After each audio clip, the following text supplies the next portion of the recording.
Good evening. Tonight I'd like to speak about dangerous dogs. A little bit more detail than we did in the past. It's more along the lines of how we can establish a control for the possession of dangerous dogs. What I suggest is that we have a multiplication of several factors. The first factor is the bite strength of the dogs. The second factor will be the aggression of the dogs. The third factor will be the controllability / trainability of the dogs. And the fourth is the actual bite history / likelihood that the dogs will bite. And the accumulation, the final value, will be a multiplication of all of these factors.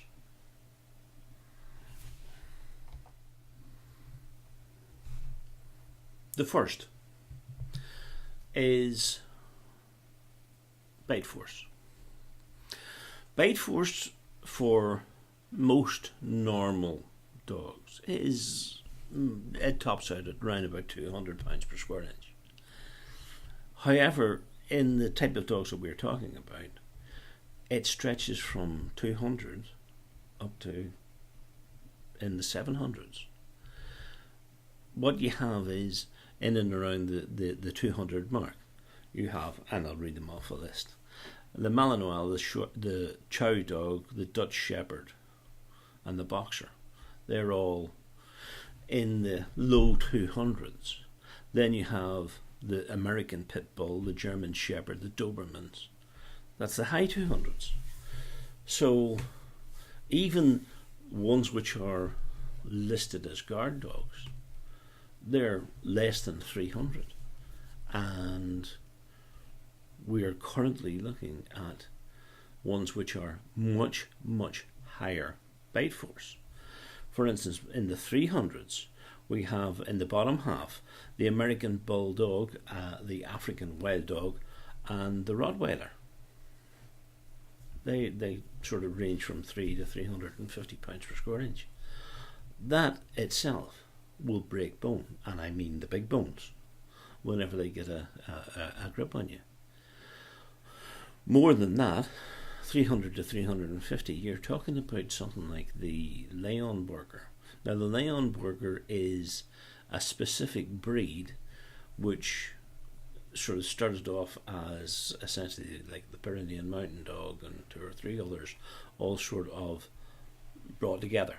So you had the Pyrenean Mountain Dog, you got the Newfie, you got maybe Alsatians and stuff like that. They're already substantially big dogs, and they have a massive protective instinct. So if you want a guard dog which will guard people, you couldn't get much better. And they will wreck whatever the hell they latch onto. They'll break bone, as I said. Over the 400s, you have things like, you're getting into the specific dogs then. So you have the Czech Wolf Dog. Czech Wolf Dog is just over 400. Again, it's a half breed between a dog and something like an Alsatian or something like that. And you have the Alsatian's tractability along with the wolf's size and bite force. That'll do whatever you want. Then you have the ones which are, I hesitate to say, they're the ones which people use as a visible threat. You have, and they all look more or less the same, the Dogo Argentino, the Mastiff, the Dogue de Bordeaux. They're all in the 500 pounds per square inch range, 500 to 550. That is, and whenever those guys, if they have any sort of aggression in there, they'll do damage. The other ones you get then a sort of a fairly substantial jump from the high 500s up to the 700 range. And in there are three that I'm aware of that are in the 700 to 750 range. There's the Cane Corso, right? There's the Kangal, and a thing called the Bandog. And all of those were essentially bred for enormous bite force and, to be perfectly honest, a fair amount of savagery with it. It's the sort of animal which, whenever it bites, will bite and then shake you like a rat. So they're already up among the dangerous dogs range immediately, due just to the breeding. So that's them. That's then to look at the aggression of the dogs. Before we go any further, let's actually define what we mean by aggression. It's not the likelihood to bite. That's to be discussed elsewhere. But it's the behaviour on biting. If you have a dog which comes in, gives a nip and then retires, that's not a particularly aggressive dog. What I'm talking about is a dog who will come in, bite, go back, bite again, and when biting will shake and try to pull the limb clean off the body. So that's aggression. Now, we've discussed the Cane Corso and the Kangal and the Bandog, which are all up around the 700 pounds per square inch bite mark force, and the fact that they are actually bred for aggression as well. However, they're not a particularly prevalent dog breed. Therefore, the likelihood of those biting is fairly slim in terms of they're a specialised animal. I think that they should still be controlled. There's no doubt about it. They need controlled because they're ready, willing and able to damage human beings. Damage to death. Now, whenever you're talking about that sort of thing, a big dog biting people, yes, people will get killed. But you'll find more people killed by a different dog. And the different dog is likely to be a pit bull or a Staffordshire Bull Terrier, funnily enough. Staffies are enormously likely to bite compared to most other dogs, simply because the prevalence of the breed. I can tell you this is June in 2018, and I can state categorically that whenever you go and research, in the UK alone, 14 people have been killed by Staffordshires in the first half of this year. That's scary. That's and yet nobody says Staffordshire should have a muzzle on it, or that anybody should have any sort of license or any sort of special training. Now, if 14 people were killed by a gun, there would be an outcry. You know, here's another person killed by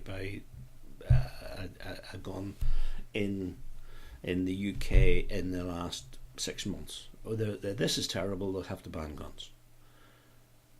That's what happened in after the hunting for disaster, and entirely rightly so. Don't get me wrong, entirely rightly so. But if you have 14 people killed by Staffordshires, and almost as many by pit bulls. Like last week, there was actually a report of a woman being mauled to death by 2 pit bulls. And it didn't even make the newspapers. Didn't it? Oh, sorry. It made the newspapers, but it didn't even make the television. It just wasn't considered. The only way that I found out about it is that it appeared in local newspapers. It didn't even make the national papers. It appeared in local newspapers, which I found by trawling on the net.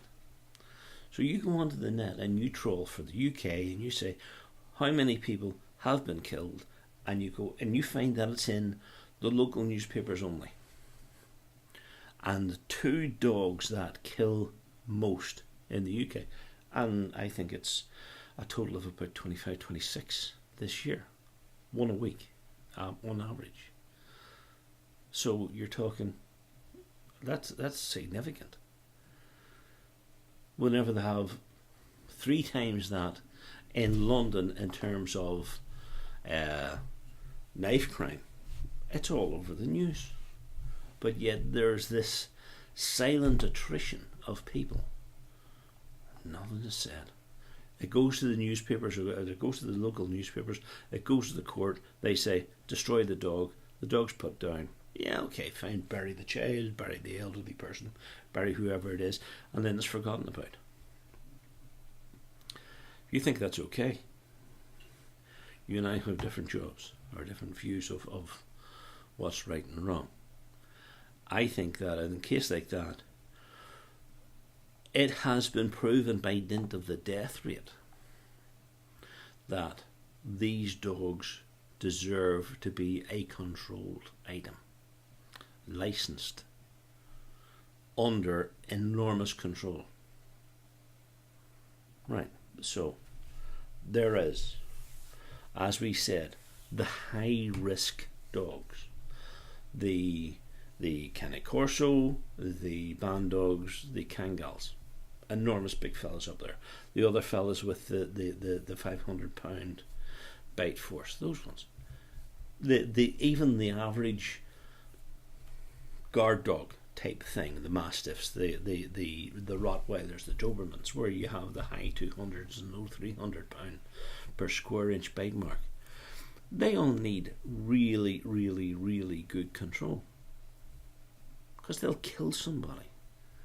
Because the Staffordshire isn't an enormous bite force, and the pit bull isn't an enormous bite force. So you have to say, right, okay, well, where's the limit? Where is the borderline where you say this then becomes the likelihood of a dangerous dog, and we are going to say we're going to say that this brand or this breed of dog has to be controlled. For me, I would say 250 psi. So anything over 250. You go above 250 and you're up into the likes of the guard dogs, you're into the likes of the big aggressive patrol dogs who are very, very protective and will do people damage. But as I've said, the Staffordshire and the pit bulls aren't there. So 250, yes, definitely 250 that's the value that you're looking for. Anything less than that, and you're talking about essentially a fairly standard sheepdog, herding dog. You're talking about the likes of an Alsatian, the Belgian Shepherd, things like that. It's not going to be anything really remarkably dangerous. Okay, it's going to bite, but it doesn't have that inherent aggression which will end up biting somebody to death. Alright, so that's the aggression. Personally, and I'm arguing with myself on this, I would be inclined to sit down with, if this was to form the basis for some sort of legal control, I would be inclined to sit down with um, dog breeders, the sort of people who go to Crufts. Sit down with dog breeders and with vets and with dog psychologists and stuff like that, and say, right, okay, what is the likelihood of a particular dog biting somebody? And if they start to bite, what's the sort of the likelihood of it getting beyond more than just a bite and then walk away? And where you have all of the informed knowledge, the informed people making a judgment call and saying, we think that there's a certain degree of aggression in this which will make somebody or some dog attack somebody to the point where they are damaged beyond repair, say, and scars or bite marks and all the rest of this sort of thing. So you have these vets, etc., all making this judgment call. So you have the bite force and you have the aggression. Now, let's see about whether or not we can take trainability into account.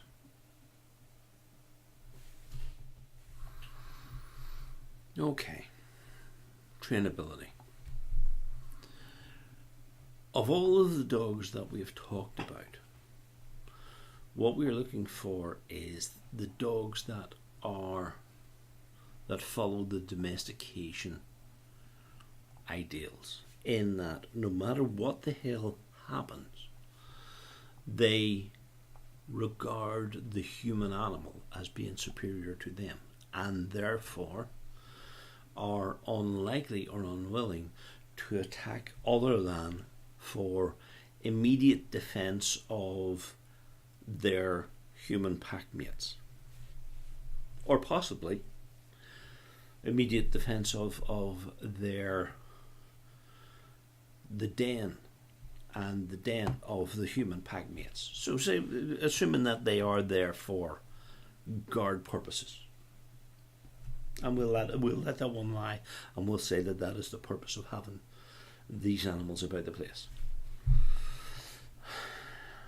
The trainability, the tractability of these animals must take into account that at the first call they must retreat from their attack. I have noticed that an awful lot of canine police shows now are showing that a canine member of the police force, when attacking a criminal, will not retreat at the first instruction of its minder. And that is a concerning item. That is a factor that I do not like to see. For me, if you have a member of the canine division at the slightest instruction of the dog's minder, it pulls off. It pulls off immediately.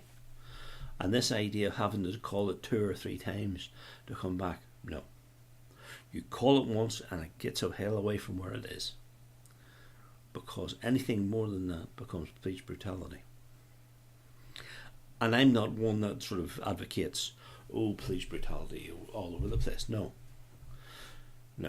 The canine goes in, it does its job, and then it gets the hell out. Now, whatever the hell breed that you have, whether it's, in most canine forces, it seems to be the German Shepherd type animal. It tends to be more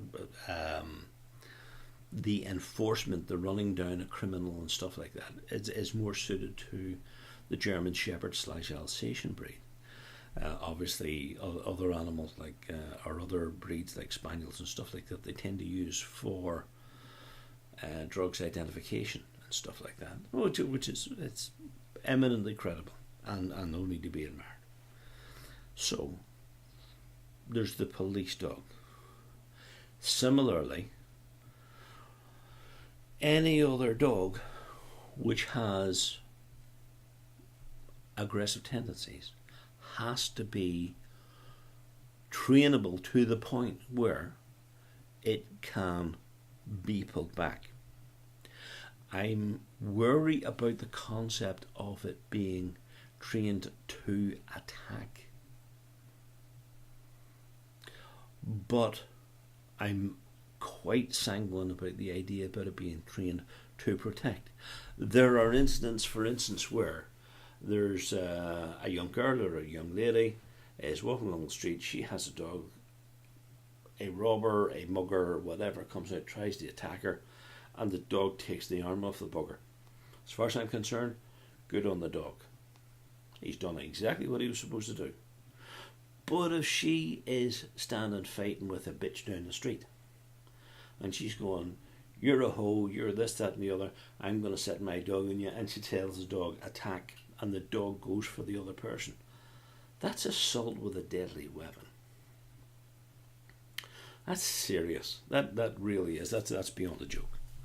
And should be treated as such.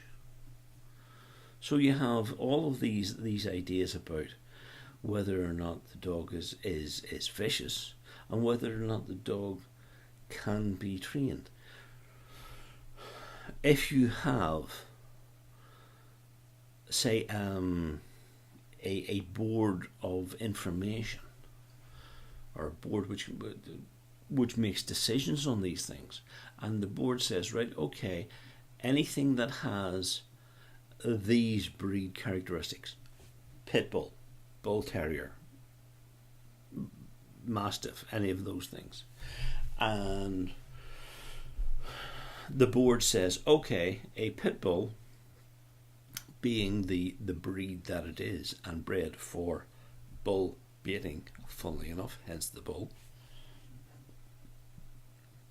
But it says, the board says, this bull terrier, aggressive, yes, brilliant, yes, whatever, intelligent and all the rest, but not easily trained. Therefore, you would need a training, you would need an owner with a training qualification to level 2, 3, 4, whatever.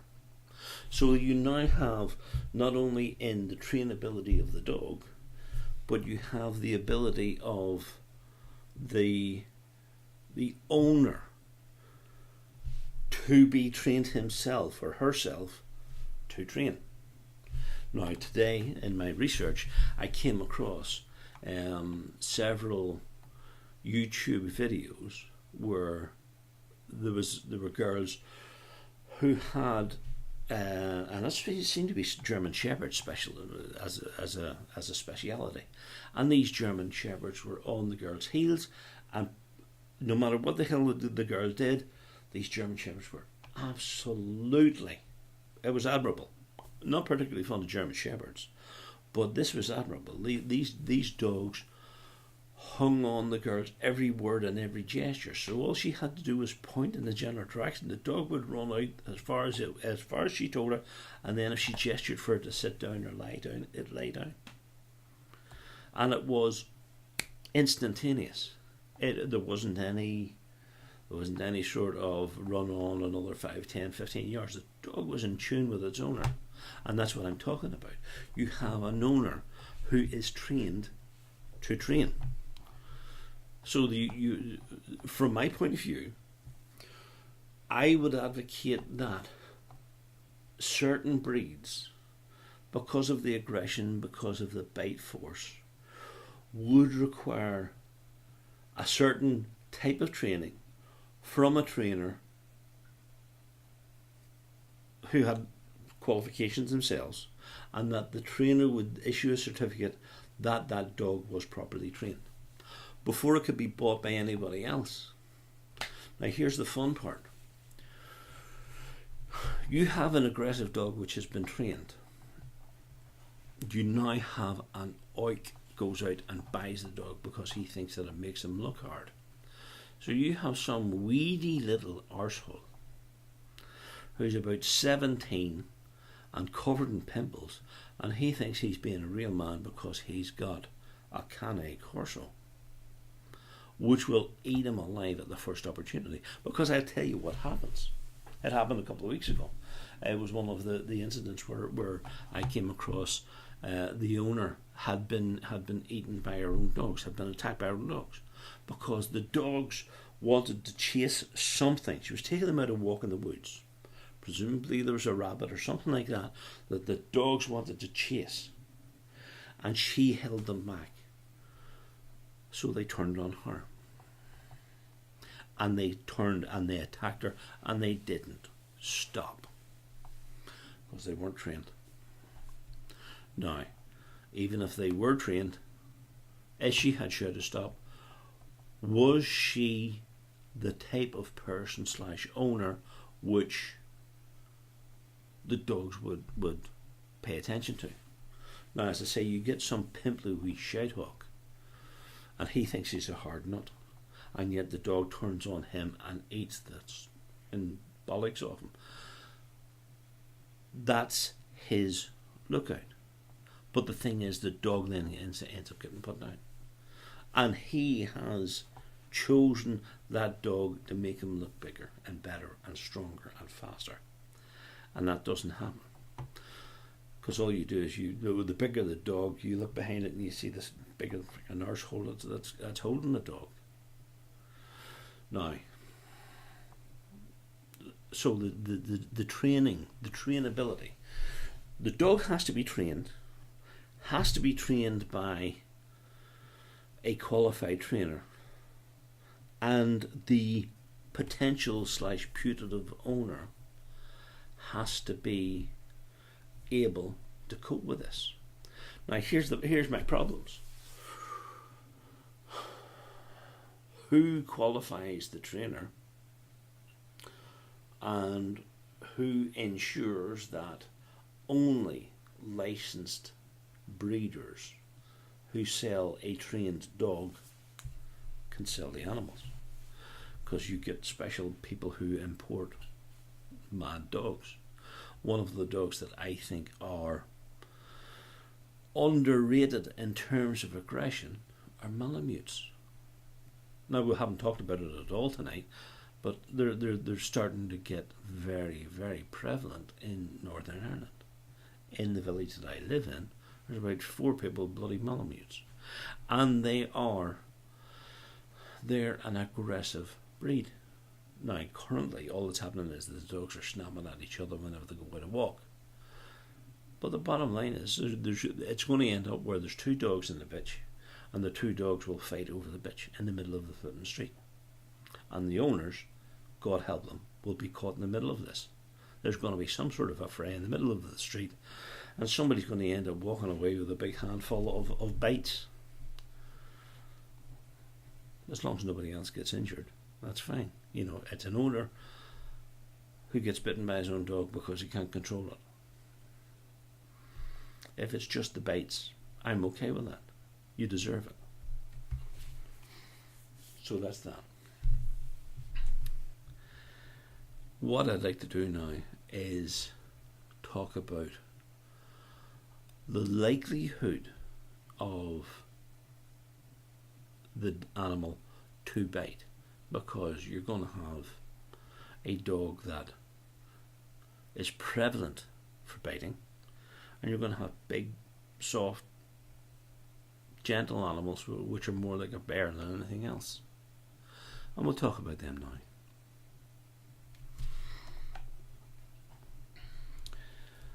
The likelihood of the dog to bite. Believe it or not, and my research is sort of fairly, shall we say, clear on the facts and the figures. The type of dog that bites most is something like a Chihuahua or a small lap dog or things like a Jack Russell Terrier, because they're just a bundle of excitement and they get too excited about what's going on around them, and they tend to snap. Now, the thing about that is, if all that is doing is getting excited and nipping, then from my point of view, it's a factor of the nervousness of the animal, which comes from the owner. Now, the owner could be an elderly person, the owner could be a small child, the owner could be a fashionista who thinks that a small, cute dog is an excellent accessory. And that's fine. If you can control the dog, and if that's the reason why you have the dog, that's your call. That's entirely your choice. But the likelihood of a dog to bite, a small, nervous dog who's, say, kept up all day, kept cooped up all day, and the postman comes to the door and the dog thinks somebody's attacking the house, I'm gonna guard it, and takes a nip out of the postman's fingers or whatever, or if it's out in the garden, gives him a wee nip around the heel of the back of the leg. That's unconscionable. People who let dogs like that out to run about.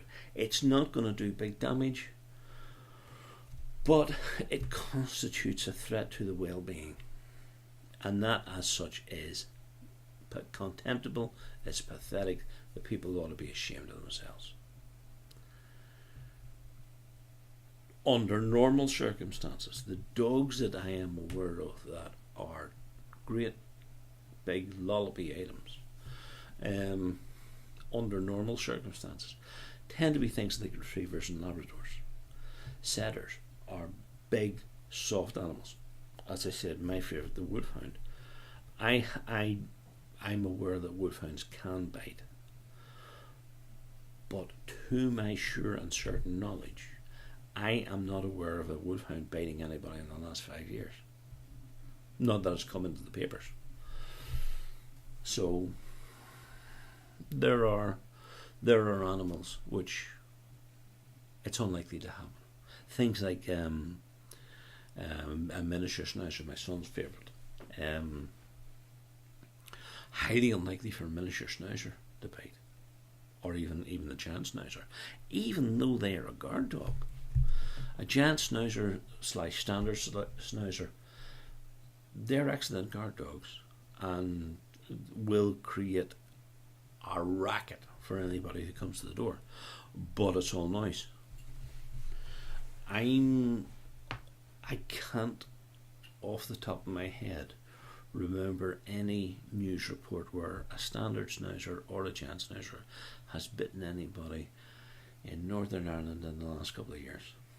I could be wrong,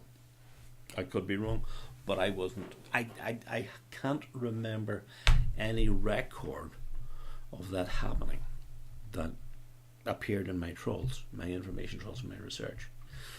A miniature schnauzer, yes, but that could be just because it's a very prevalent item. Remember, miniature schnauzer is actually probably among the top 10 popular dog breeds in Northern Ireland. Therefore, the more of them there are, the higher the likelihood that there is going to be an incidental bite. But again, because of the size of it, it's like a sort of, it's more an I'm protecting the house, I'm all excited, you're coming in, you're doing something that I don't like type nip. And it's more fear on the part of the dog than aggression. But you still get a nip. The ones that would be a small dog which would keep on biting would be something like a chow dog or one of those damn fool stupid little Lhasa Apsos, or like a poodle or something like that. Something that would have been essentially a hunting dog in the past. So maybe even a Jack Russell or a sausage dog, a dachshund type thing. One of those things where they're trained to go down a burrow after a rabbit or something like that. Yeah, that's a possibility. Similarly, as I say, for a Jack Russell, whenever we had the horses, the Jack Russells, were used for taking out rats. They're excellent for going after rats. I've seen Jack Russells taking out about 40 or 50 rats by themselves inside a stable. Just you pull the pallet out of the way where the rats are nesting, and the dog will come out covered in blood, and mostly rat blood. So, it's serving its purpose. It's taught to kill, or its instinct is to kill in that case. But the fact is, its instinct is to kill something that's about 8 or 10 inches long, not something that's 5'3" and squealing. So a pit bull, not a pit bull, a Jack Russell won't attack a human more than a nip. Likely to attack, yes. Chihuahuas, yes. Jack Russells, yes. All of those small dogs, there's a likelihood, a possibility, even the likes of a corgi, of getting some sort of a nip. A savage bite, not quite as likely, until you get up to the likes of the shepherd dogs, the herding dogs, and then they'll be more inclined to sort of to have a bite. One thing that I'm wary about is dogs that are chained up. We used to have a dog called Candy. Now, let's rephrase this. I married into a family where we had a dog called Candy, an Irish red setter. And a red setter is the gentlest big article that you'll ever meet. But because this dog was chained up at the door of the house, anybody that came to the back door of the house that was perceived as a threat, the dog would take a lab at. To the extent that it actually took a charge at an RUC man in my presence, and the RUC man had to do the quick sidestep shuffle to get just outside the range of the chain. Otherwise, Candy would have had been put down.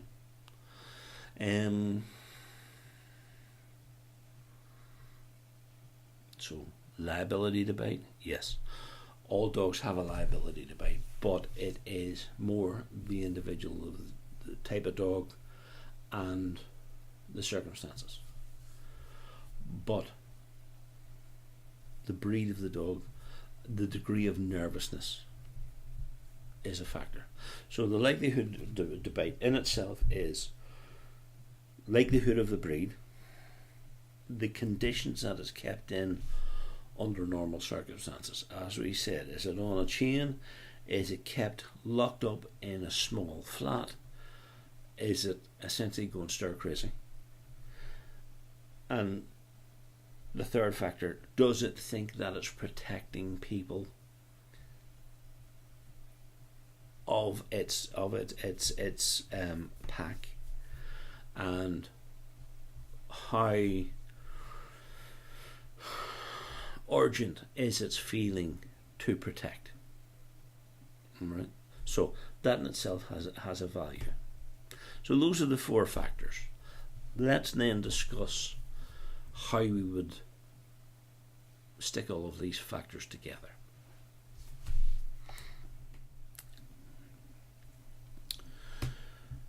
The accumulation of the factors to decide whether or not a dog is dangerous. We've discussed the bite force. The ability of the dog to do significant damage is the number 1 factor.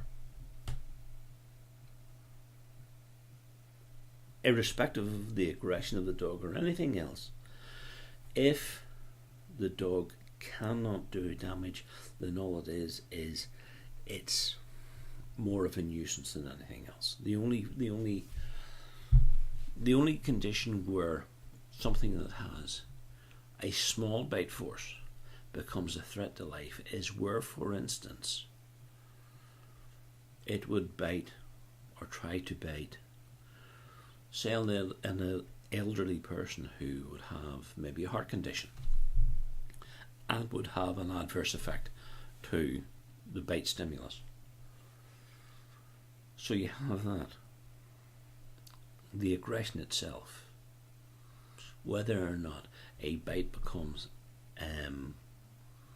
a single nip, or whether it constitutes an attack. And I would give that a value of sort of 1 to 5. The bite force, as we have said, rolling back to that, the bite force is anything up to 750, I beg your pardon, 750 psi.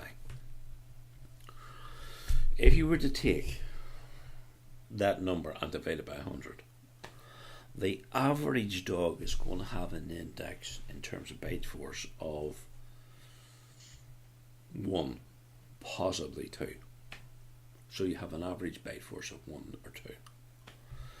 Average aggression, 0 would be just a big, soft animal like a Newfie, like an Irish Wolfhound, or one, like a big, soft Labrador or an Irish Setter or something like that, which wants to play with the children more than anything else. You have aggression of 4 and 5 for Staffordshires, pit bulls, anything that would have pit or bull in the name. To me, you're looking straight at 4 to 5 with no option. If you have an animal which has been bred to fight, it's been bred as a baiter, a bull baiter or a badger baiter, that is an animal which will kill. So anything that has bull in the title, you get 4 or 5 straight away. And to be perfectly honest, whenever you get this sort of thing happens, you always get the crazies who go, my dog is not a pit bull, my dog is a Belfast rat catcher type whatever. And I don't care. I really don't care. What I would be inclined to do is I would take a range of pit bull type dogs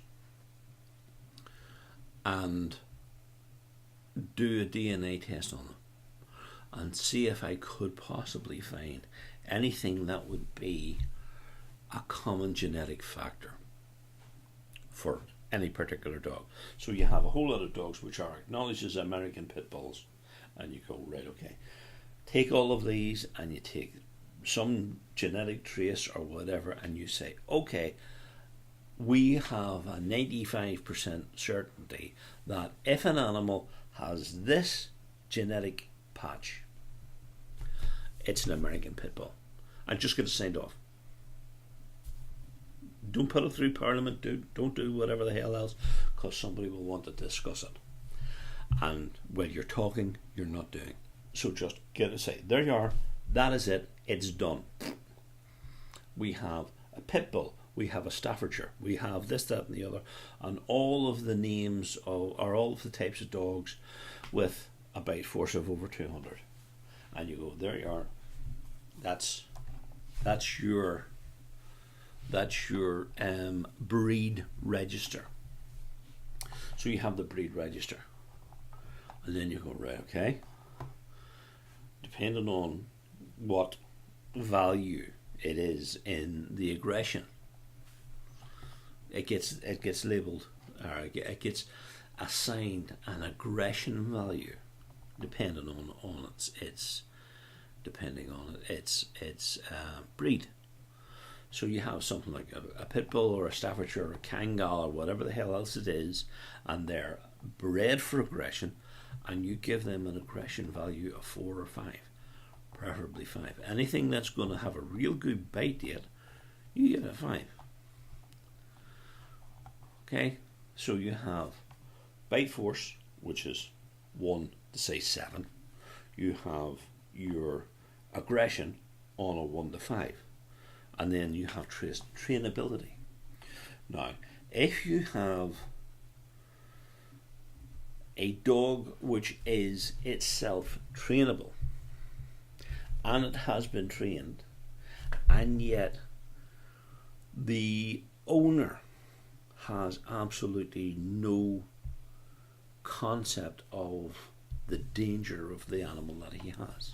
So say for instance, you have an animal like a band dog, or a cane corso, or something like that, or a Dogue de Bordeaux. And the Dogue de Bordeaux comes in at what, 300 to 500, somewhere like that. I can't remember off the top of my head. But it's a tremendous animal, and under normal circumstances, it's a docile big brute. It loves people, and all it wants to do is just lie down and sleep. Couldn't fault it for that, and I can't fault anybody who has one. I know people who have them, and the dogs themselves they're renowned for their ability to sleep. So you have these animals. Now, if the dog is liable to need training, so you have the register that says it needs training. You have the training register which says that it is trained, and then you have the guy or the girl who hasn't got a clue on how to control it, and then you have something like a cane corso which has a full training, and then it's held by some pimply arsehole who thinks that it makes him look big. I would go, dog itself is it has a factor of, because it's well trained, it has a low factor of say 2 in terms of danger, and it's been trained very, very well, so therefore its trained status is 1 because it's been excellently trained. And then all of a sudden you say, let's look at the owner, and the owner is an oik. He's just what in England I believe they call a chav. So the owner is a chav, or I'm not going to use the term that they use in Belfast, but you have some greasy little rat bag, and he can't control the dog. So if the dog goes off on one, it's going to drag him down the street because he weighs about 6.5 stone soaking wet. So in terms of danger, you have 2 of the dog, 1 of the business about being trained, multiplied by 5 straight away. So instead of being very, very well trained, all of a sudden it becomes a danger because of the lack of ability of the owner. So those are the factors for trainability. In terms of the likelihood to bite, at this point, every dog, to me, has its own likely rating. What I tend to think is that there would be a certain set of circumstances which would be set up on the table, and it would be, as we discussed earlier on, it would be the breed of the dog, which would be a factor of, again, say 1 to 10. The circumstances which would heighten the dog's nervousness or stress level, and then the conditions that of the dog itself that would make it attack. So you have a very, very nervous little dog like a Chihuahua, and it's kept locked up in a house all day with an elderly person, say, and it's very, very nervous about the person, and it's very protective. Therefore, the likelihood of it biting is fairly high. So let's take the best case and the worst case. So the worst case would be, say, a Kangal. So you Kangal of a rating of 7 in terms of bite force.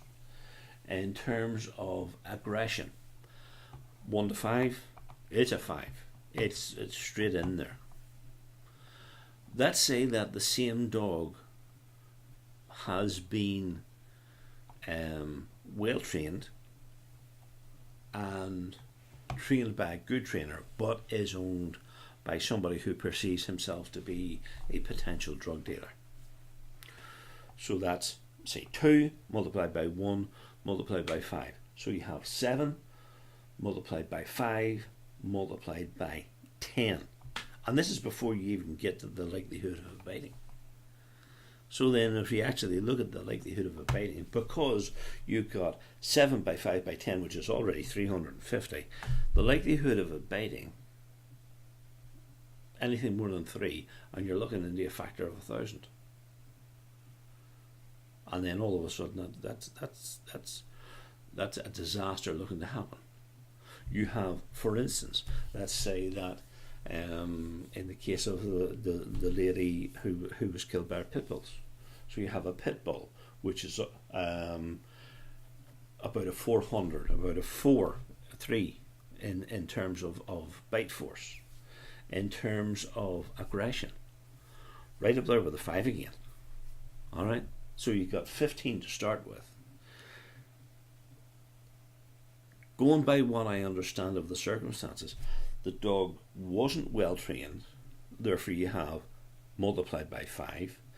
It didn't go on by any trainer, which was again 5, and then her ability to be able to control the dog was obviously nil. So you have 3 multiplied by 5 multiplied by, say, 15. It's again, you're in the 200, 300 mark before you actually get to the likelihood of the bite itself. And then whenever you take that, the circumstances, it was out of walk. Possibly it saw something that, and there were 2 of them, they saw something that they wanted to chase. She wouldn't release them, so they turned on her. So you have £200, or a factor of 250 for a dog, plus another dog at exactly the same factor, which is 500, and then the likelihood of them biting. Holy smokes, look at that, she was killed. Let's go to the other end of the scale. Let's say you have a dog with a very, very small bite force. So you have a miniature schnauzer, down around the 1 mark. So you've got a miniature schnauzer, 1. Aggression, 1. I've never known a schnauzer to be very aggressive. They'll be loud, they'll be scared, they'll be this, that and the other. But that's all it is. So you have 1 by 1. Let's say that it's been well trained. It's come from a really good breed, come from a really good breeder, and it's been taught. It's gone to an owner discipline. Let's say that it has a really interested, dedicated owner. At the worst case scenario, let's say a 2. So you have 1 in terms of bite force, you have multiplied by 1 in terms of aggression, multiplied by 2 in terms of a really good owner who's bought the dog from an excellent supplier and has gone to dog education classes. So you're less than 10. And whenever you look at the circumstances, say for instance you've got somebody who lives out the country and takes the dog a walk twice a day. So the dog is out, it's socialised, it knows other dogs, it knows other people, it's not worried about anything. The chances of that dog biting anybody, you would have to take the dog and throw it at somebody before they would bite him. You'd have to take whoever it is to beat the dog senseless with a big stick before the dog would even consider biting somebody. So there you are. That's the 2 ends of the things. You have the very, very dangerous stuff against an almost perfect representative. Now, from my point of view, what do? You say, okay, in the circumstances where you have an aggressive dog with a high bite force, and it's already coming in at the 15-20 mark, where do you actually say it becomes mandatory to have more control over the potential owner? I would say that whenever you multiply the factor of the bite force multiplied by the inherent aggression of the animal, if you're exceeding 5, all of a sudden you need extra control. Because even if you have a massive dog that is very, very, very very, what's the word I'm looking for? Domesticated, very gentle, non-aggressive, you're still going to end up with something which, under extreme circumstances, can turn and can do damage. So you're looking for something that is right about the 5 mark is your borderline. Anything where the factor of bite strength multiplied by aggression exceeds 5, all of a sudden you need excellent training and you need some sort of discipline. Now, what I would do is I would advocate that such dogs have to have a coloured harness, a bright yellow, bright red, bright blue harness, depending on the circumstances, and that the police are constrained if they see an animal which either doesn't have a license, doesn't have a harness, doesn't have all of the necessary proof that it has been trained, then they are empowered to impound the dog, and it becomes the onus on the owner to prove that his dog is not a danger to the public. I go back to the parallel of firearms. If you have somebody who is licensed to own a firearm, a shotgun, if this guy is walking down the street with a shotgun, it becomes a point of concern. Similarly, from my point of view, if you see somebody who is walking down the street and you have one of these oiks and he's walking along with a Cane Corso and he can barely control it, or even worse, if he's let his child out with it to walk the dog because he's an imbecile, that in itself is cause for the dog to be impounded.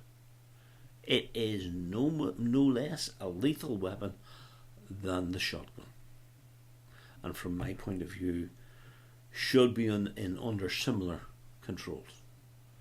If you have a shotgun, you ask any farmer who has a shotgun, he has to have the shotgun under his control 24 hours a day. It has to be under perfect control because it is the potential cause of death. Now, how many dogs have actually killed people in Northern Ireland this year? More than guns. And yet a firearm, a shotgun, will be under 100% control, and yet these dogs, there's not many of them, but there don't need to be many. There are more Staffordshires and pit bulls than there are firearms knocking about the place, I'm sure. And yet every one of them is capable of killing. So, we'll call it a day for that. What I'd like is, please feel free to contribute. Please feel free to comment. If you disagree with me, if you think that my views are too extreme, if you think that me drawing a parallel between a dog and a firearm or a weapon or some sort of means of violence, if you think that that's too extreme, please comment.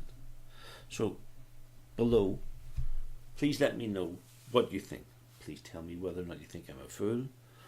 Please tell me if you think I'm a liar. Please get back to me and comment. And remember, you'll always get a good discussion here. Thank you and good night.